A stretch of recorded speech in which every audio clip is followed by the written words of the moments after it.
우리 모두는 구원받은 사람입니다.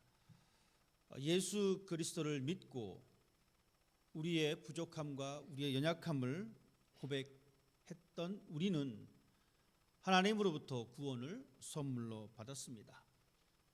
이 구원은 절대적인 사건입니다. 이 절대적인 사건 앞에서 우리는 항상 응답하면서 살아가는 것이 그리스도인의 모습입니다. 그러한 과정 속에 있을 때에 우리가 교회에 출석해서 함께 예배드리는 것입니다. 이것은 구원받은 사람들의 특권이기도 합니다. 여러분이 이 자리에 나와서 예배드리고 있다고 하는 이 놀라운 사실은 특권입니다. 아무나 가질 수 있는 것이 아닙니다. 우리는 이 교회 출석을 통해서 하나님의 이 거룩한 구원의 사건에 함께 동참하고 있다는 것을 여러분 기억하시고 그런 자긍심을 가질 수 있게 되기를 바랍니다. 그렇지만 이 교회는 끊임없이 분쟁과 다툼 속에 왔습니다. 이것은 역사적으로 계속해서 이어져 온 사건입니다. 교회의 분쟁은 그렇습니다. 로마 캐톨릭과 정교회가 분리가 되었습니다. 그들은 분쟁을 겪었고 결국 분리가 되었습니다. 그 이어서 프로테스탄트 개신교가 또 분쟁이 되어서 갈라져 나왔습니다. 또한 이 개신교에도 여러 가지 교파들이 있습니다. 나자렛 성결교가 있고 감리교가 있고 장로교가 있고 이렇듯 여러 가지 교파들로 또한 이렇게 나누어져 있습니다. 수천 년, 2000년 동안 이어진 이 역사 가운데 교회는 끊임없이 이런 분열 속에 지내왔던 것을 우리가 볼 수가 있습니다. 크게는 교회가 이렇게 분열됐지만 적게는 교회 안에서도 마찬가지입니다. 여러분, 교회 안에서도 끊임없는 분쟁과 분열이 일어납니다. 끊임없는 갈등이 존재하고 있습니다. 그런데 이런 갈등이 참 재미있습니다.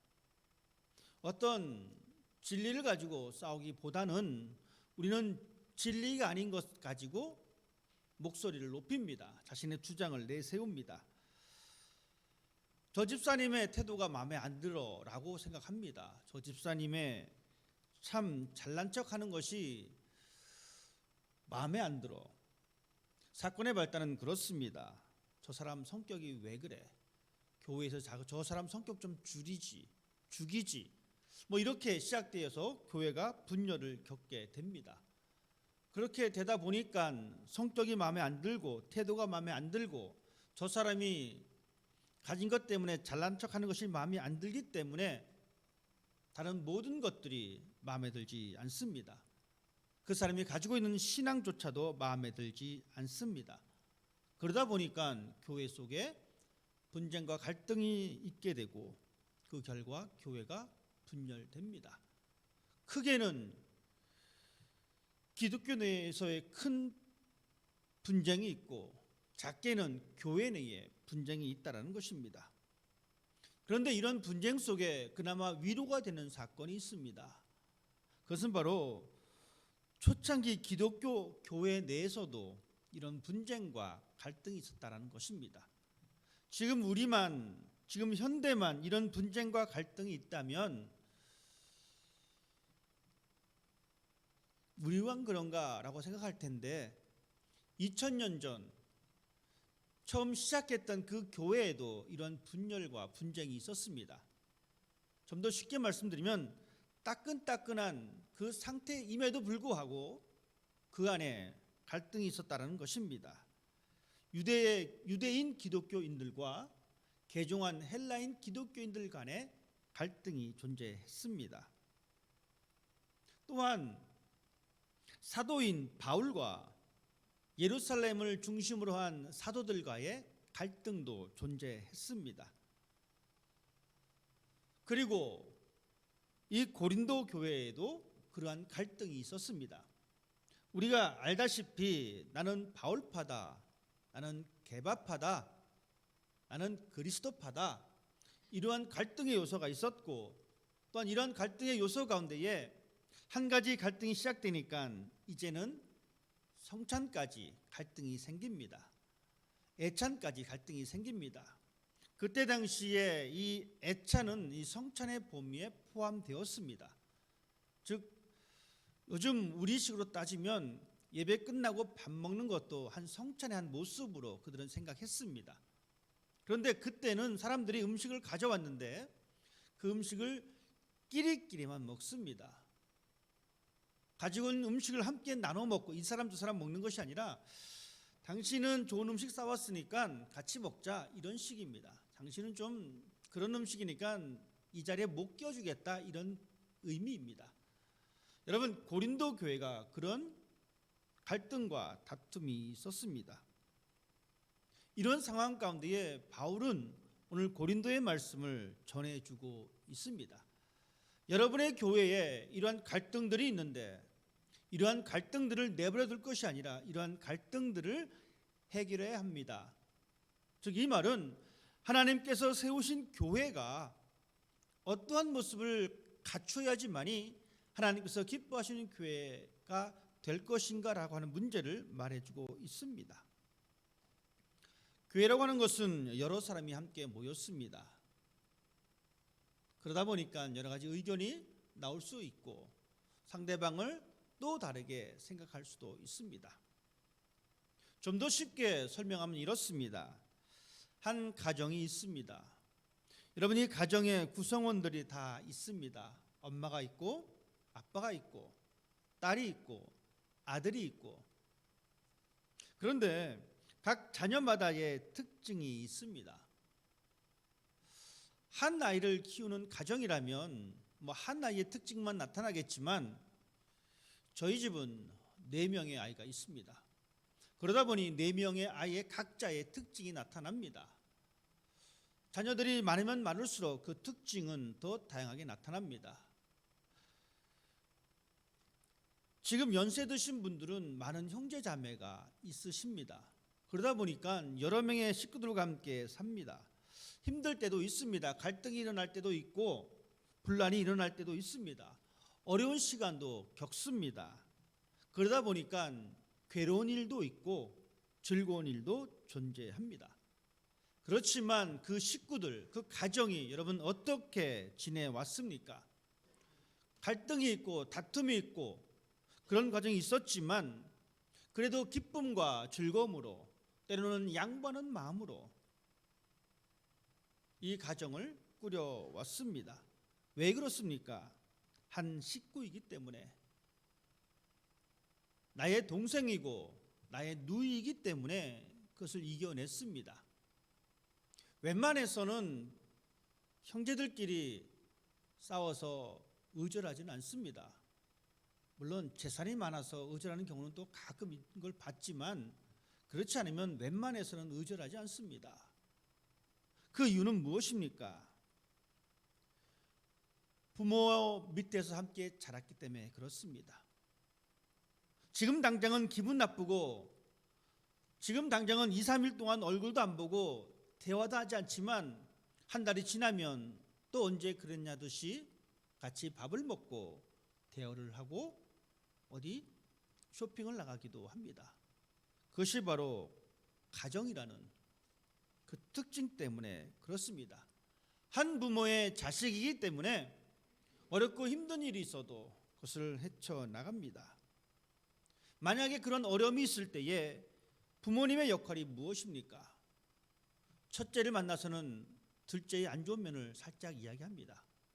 둘째를 만나서는 셋째의 안 좋은 이야기를 살짝 합니다.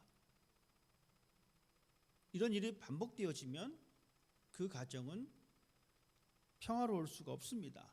하지만 현명한 부모라면 첫째에게도 둘째에게도 셋째, 넷째, 다섯째에게도 그 동기 간의 긍정적인 말을 전해주고 화합을 시킵니다. 왜 그렇습니까? 가족이기 때문에 그렇습니다. 우리는 그러한 가족을 부러워합니다. 그리고 그러한 가족이 되려고 애를 씁니다. 여러분, 교회도 마찬가지입니다. 교회 공동체, 이 교회는 예수를 구주로 고백한 사람들이 모여있는 공동체입니다. 다양한 성격을 가지고 있습니다. 다양한 은사를 가지고 있습니다. 왜냐하면 하나님께서는 각 사람에게 다양한 은사를 주셨습니다. 그리고 그 은사를 통하여 우리로 하여금 하나님을 믿게 하십니다. 그리고 이곳에는 바로 하나님의 성령이 우리로 하여금 묶어줍니다. 이것이 성령의 역할입니다. 하나님께서 여러분에게 주신 은사들이 있는데 그 은사들을 하나로 묶는 것이 바로 성령의 역할입니다. 혹시 여러분 가운데에 뛰어난 은사를 가지고 있다 할지라도 그것이 교회의 덕을 세우지 못하면 여전히 성령의 역사가 그 가운데 없다라고 생각해 볼 수가 있습니다. 왜냐하면 성령의 역사는 하나됨과 연합이기 때문에 그렇습니다. 한 가정에 여러 명의 자녀들이 있는데 한 아이가 특출난 능력을 가지고 있습니다. 이 아이는 이 특출난 능력으로 인해서 모든 사람들에게 칭찬을 받습니다. 부러움의 대상입니다. 그런데 이 아이가 집에 와서 자기 동기들에게, 언니나 오빠나 누나나 동생들에게 이 자신의 특출함을 자랑합니다. 여러분, 그렇게 되면 그 가정이 어떻게 분위기가 변하겠습니까? 이와 같이 하나님께서 우리에게 주신 이 성령의 은사도 마찬가지입니다.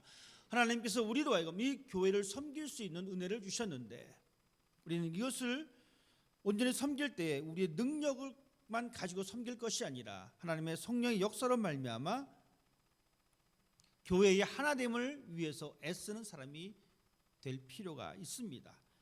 이것이 바로 성령의 힘입니다. 우리 속에 역사하시는 성령의 힘입니다. 성령은 인간의 자랑을 멈추게 합니다. 성령께서는 자기를 낮추고 우리가 가지고 있는 이 은사를 통하여 하나님만 높이게 하십니다. 그리고 하나님의 선하신 뜻을 이루시게 하시는 것이 성령이십니다. 그렇기 때문에 우리에게 필요한 것이 성령이고 교회에 필요한 것이 성령입니다. 우리가 살아가고 있는 이 현대 사회에는 다양한 민족과 다양한 문화가 공존하고 있습니다.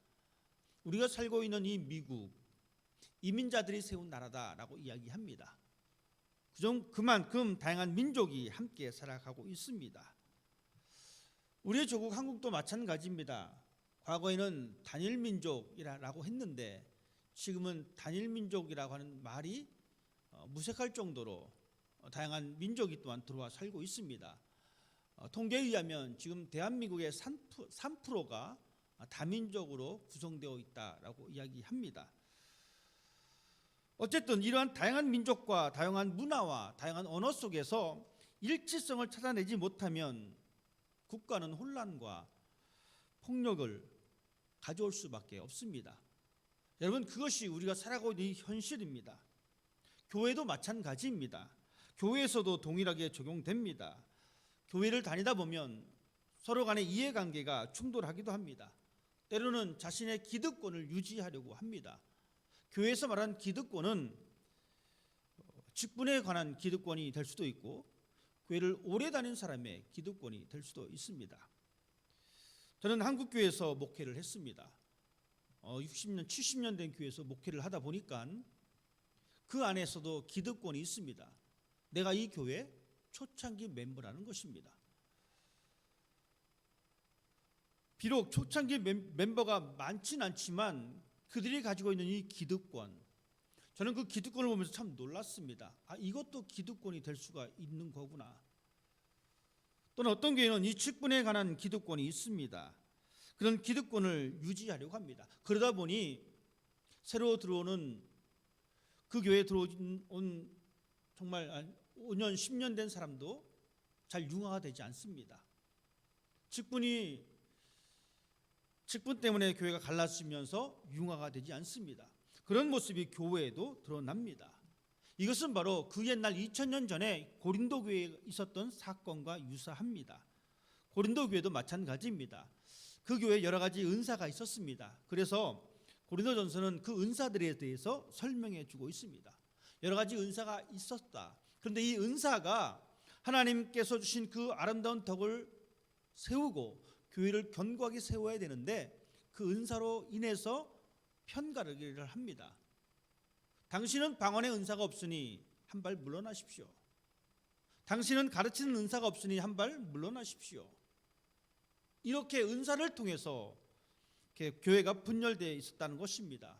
그렇지만 바울은 분명히 말하기를 하나님께서 그런 은사를 주신 것은 한 성령 안에서 하나님의 뜻을 이루고자 위함이다라고 분명히 선포해주고 있습니다.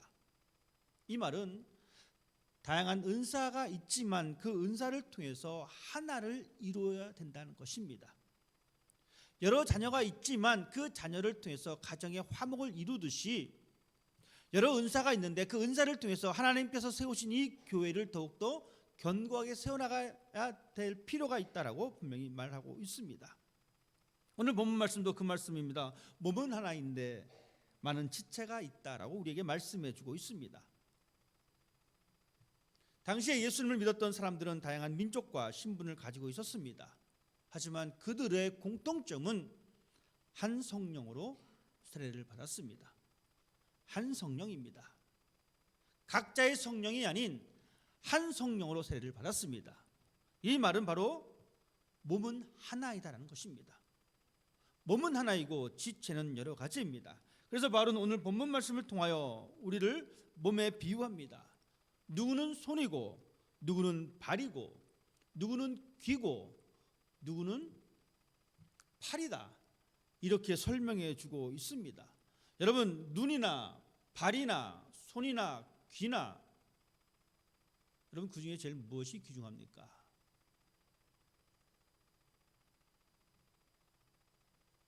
다 귀중합니다. 어떤 것이 더 중요하고 덜 중요하다라고 우리가 구분짓기 힘듭니다. 그렇기 때문에 이것은 중요성의 문제가 아니라 기능의 문제입니다.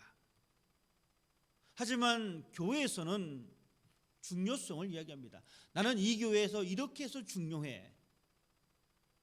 기능을 이야기하는 것이 아니라 중요성을 이야기합니다. 중요성을 이야기하다 보니까 순서가 생깁니다. 가장 중요한 것이 먼저 있고 두 번째 중요한 것이 두 번째고 이렇게 순서를 매깁니다. 서열화 시켜버립니다. 그러다 보니까 차별이 생깁니다. 내가 너와 다르다. 내가 너보다 훨씬 더 중요한 사람이다. 여러분, 발톱이 있습니다.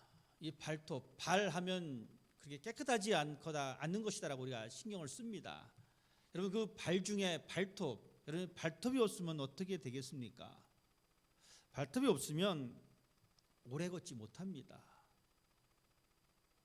아주 소중한 이 작은 것, 그것 하나가 우리로 하여금 오래 활동하게 만들어 줍니다. 이렇듯 하나님께서는 모든 것을 조화롭게 하셨습니다. 하나가 아프면 다른 곳이 병듭니다. 이것이 우리의 몸의 모습입니다. 그렇기 때문에 바울은 우리에게 분명히 말하기를 너희는 그리스도의 몸이다. 따로따로는 즉 각자는 하나의 지체들이다. 여러분, 우리는 그리스도의 몸으로서 묶여진 존재입니다. 교회는 유기적인 관계 속에서 각자 주어진 은사대로 다양한 역할을 감당하는 것입니다. 팔의 역할이 있고 발의 역할이 있고 눈의 역할이 있고 귀의 역할이 있습니다. 하나님은 우리 모두에게 눈의 역할을 허락하지 않으셨습니다. 왜냐하면 하나님은 질서의 하나님이시기 때문입니다. 내가 눈의 역할을 못한다라고 불평할 이유가 없습니다. 왜냐하면 나는 발의 역할을 하고 있기 때문에 그렇습니다.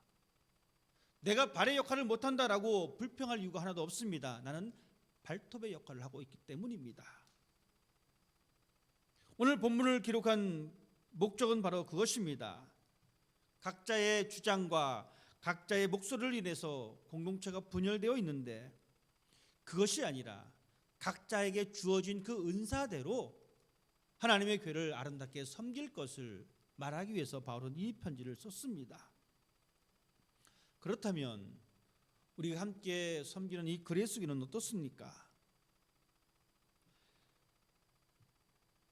이 그리스도교의 목적은 한 가지여야 합니다.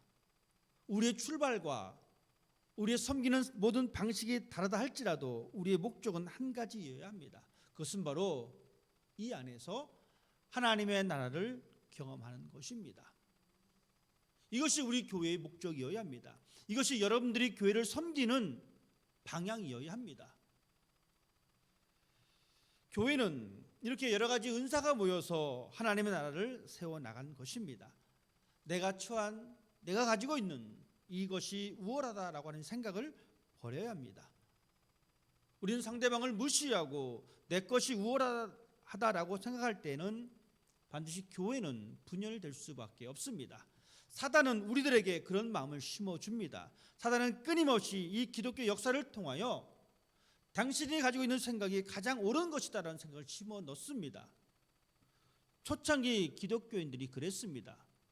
중세를 살아왔던 기독교인들이 그랬고 현대를 살아가고 있는 기독교인들이 그렇고 지금도 그렇습니다. 사단은 끊임없이 당신이 가지고 있는 은사가 최고다라고 이야기합니다. 하지만 성령은 그렇지 않습니다. 당신이 가지고 있는 은사를 통해서 하나님의 몸을 이루라라고 말씀해주고 있습니다. 기억하십시다. 우리는 한 성령에서 시작되었습니다. 교회는 능력주의가 아닙니다. 교회는 경쟁주의도 아닙니다. 하나님께서 은사를 주신 것은 능력을 드러내려고 주신 것이 아닙니다. 하나님께서 은사를 주신 것은 다른 사람과 경쟁하라고 주신 것이 아닙니다. 은사는 서열이 아닙니다. 우리는 경쟁할 수가 없습니다. 세상은 서열을 이야기하고 세상은 경쟁을 말하지만 성령은 그렇게 하지 않습니다. 성령은 우리들에게 하나님의 몸을 이룰 것을 말씀해 주고 있습니다. 그리스 교회 또한 이 세상에 속한 모든 교회는 이 한 가지 목적을 위해서 세워졌습니다. 그리고 그 목적을 향해서 달려나가는 것입니다. 하나님께서 나에게 은사를 주셨다라고 하는 이 우월감에 빠져서는 안 됩니다. 나는 은사가 적다라고 하는 이 열등감에 빠져서도 안 됩니다. 여러분, 발톱의 기능이 있고 눈의 기능이 있고 귀의 기능이 있습니다. 그 기능대로 우리는 살아가면 되는 것입니다. 영적인 교만함을 던져버리고 우리는 겸손한 마음으로 하나님을 섬기는 사람이 되어야 합니다. 우리 모두는 한 성령 안에서 세례를 받았습니다. 예수 그리스도의 이름으로 세례를 받았습니다. 그리고 그리스도를 위해서 함께 모였습니다. 성경은 끊임없이 우리에게 하나 되기를 원하고 있습니다. 그렇다면 과연 교회가 하나가 될 수 있을까? 여러분, 이 문제는 2000년 동안 쌓아온 문제입니다. 교회가 하나가 될 수 있을까? 어렵습니다. 그러면 어려운데 왜 목사는 그렇게 설교하느냐? 여러분, 우리가 알 것은 교회는 보이는 교회와 보이지 않는 교회가 있습니다. 보이지 않는 교회는 우리의 마음속에 있는 예수 그리스도이십니다. 그러면 교회가 하나가 되어야 되는데 어떻게 하나가 되어야 될까? 보이지 않는 교회는 완전한 교회입니다. 왜냐? 예수 그리스도가 완전하기 때문에 그렇습니다. 그러면 보이는 교회는 무엇이냐? 바로 이 교회입니다. 이 보이는 교회가 늘 분열과 갈등과 분쟁에 있었습니다. 그렇게 2000년을 지내왔습니다. 여전히 풀지 못하는 숙제를 가지고 있습니다. 그렇다면 우리가 어떻게 해야 될 것인가? 보이지 않는 교회로 말미암아 보이는 교회의 갈등을 해소해야 합니다. 그런데 우리는 보이는 교회만 집중합니다. 보이지 않는 예수 그리스도의 마음을 가지고 우리는 이 갈등을 해결해야 되는데 우리의 생각과 우리의 주장과 우리의 경험으로 이 갈등을 해결하려고 합니다. 그러니 해결이 되지 않습니다. 2000년 동안 그래 왔습니다. 하지만 이것도 반드시 언젠가 해결될 것입니다. 우리 주님 다시 오실 때에 그때는 보이는 교회는 의미가 없습니다. 왜냐하면 보이지 않는 교회가 하나님과 더불어 함께 영광의 자리에 들어가기 때문입니다. 백혈구가 우리의 몸을 건강하게 만들듯이 우리 안에 나쁜 세포들과 싸워서 건강한 세포로서 우리로 하여금 건강한 삶을 살게 하듯이 보이지 않는 교회, 즉 예수 그리스도로 더불어 우리는 이 보이는 교회의 갈등을 치유하면서 살아가야 합니다. 왜냐하면 성경의 말씀처럼 너희는 그리스도의 몸이요 지체의 각 부분이다라고 바울은 우리에게 말씀해 주고 있습니다. 그래서 우리는 좀 더 성숙한 사람이 되어야 합니다. 보이지 아니하는 예수 그리스도의 교회를 통하여 성숙한 사람이 되어야 합니다. 이런 사람들은 다르다라는 것을 인정하는 태도입니다. 왜냐하면 우리는 한 성령 안에서 세례를 받았고 그리스도인이 됐기 때문에 그렇습니다. 그리스도인이 되었다라는 것은 회복되었다라는 이야기입니다. 여러분, 나는 그리스도인다라고 하는 이 이야기는 나는 하나님의 형상을 회복했다라는 이야기입니다. 우리는 하나님의 형상을 잃어버렸습니다. 이기심과 질투심에 빠져서 하나님의 형상을 잃어버렸습니다. 하나님의 형상을 잃어버린 사람들의 모습은 욕심에 의해서 상대방을 노려보는 늑대와 같은 눈빛을 가지고 있습니다. 상대방을 경쟁의 상대로 보고 상대방을 경계합니다. 다르다라고 하는 이 시선이 아니라 당신은 틀렸어라고 하는 시선을 가지고 있습니다. 다름과 틀림은 전혀 별개의 언어입니다. 틀렸다라고 하는 이 말 속에는 자신의 견해가 들어갔습니다. 상대방을 평가합니다. 평가하니 당신은 틀렸다는 이야기입니다. 기억하십시다. 다름은 차이입니다. 틀림은 아니다라는 것입니다. 우리의 언어가 다릅니다. 삶의 방식이 다릅니다. 행동이 다릅니다. 부부간에도 마찬가지입니다. 살아온 삶의 방식이 달랐습니다. 썼던 언어가 달랐습니다. 행동이 달랐습니다. 다름을 인정하지 않으니까 당신과 나의 언어가 틀리다라고 이야기합니다. 당신과 나의 행동이 틀리다라고 이야기합니다.